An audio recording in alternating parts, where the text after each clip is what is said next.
L'étude des réactions acide faible, base forte et base faible, acide fort conduit à deux applications.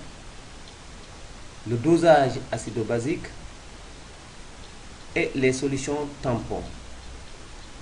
Dans cette séance, nous allons nous intéresser au dosage acido-basique. Qu'est-ce qu'un dosage acido-basique? Pour ce qui nous intéresse, doser une solution d'acide faible ou de base faible, c'est déterminer sa concentration molaire à partir d'un volume et d'une concentration connue d'une solution de base forte ou d'acide fort.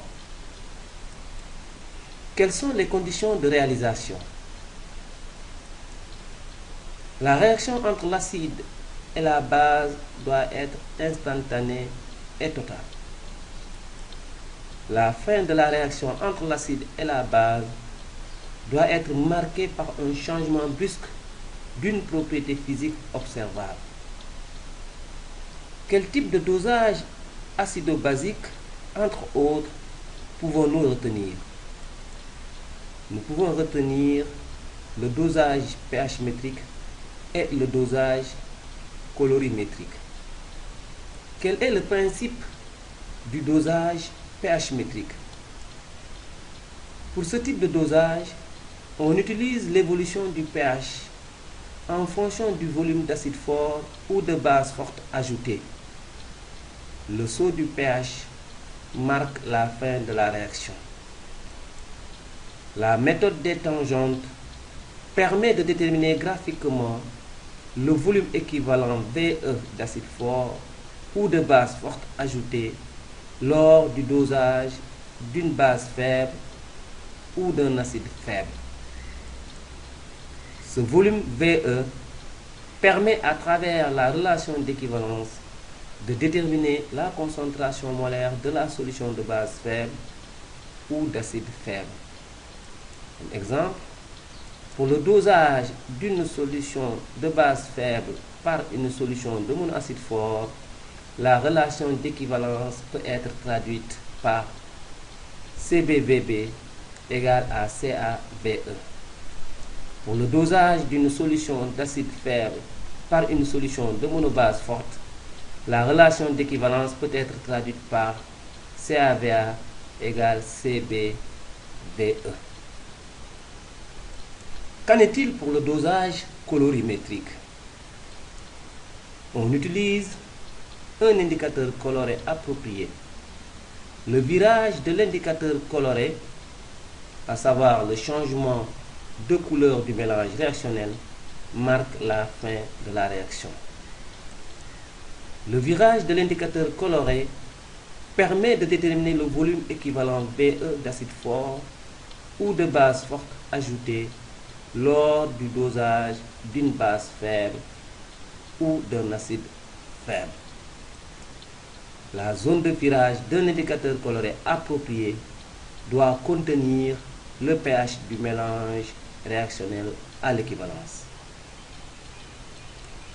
Comme exemple, dans le cas du suivi pH métrique de la réaction entre l'acide éthanoïque et l'hydroxyde de sodium, le pH du mélange réactionnel à l'équivalence vaut 8,3.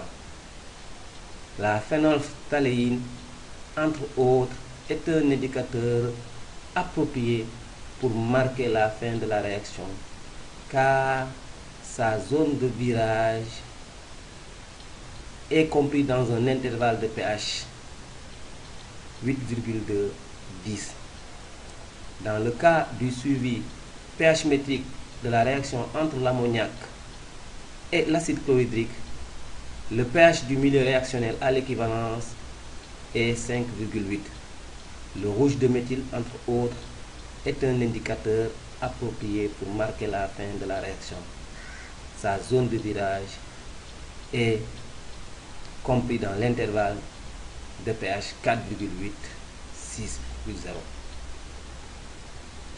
Comme remarque importante, la zone de virage d'un indicateur approprié est contenu dans la zone d'équivalence ou saut du pH de la courbe pH égale à F de V.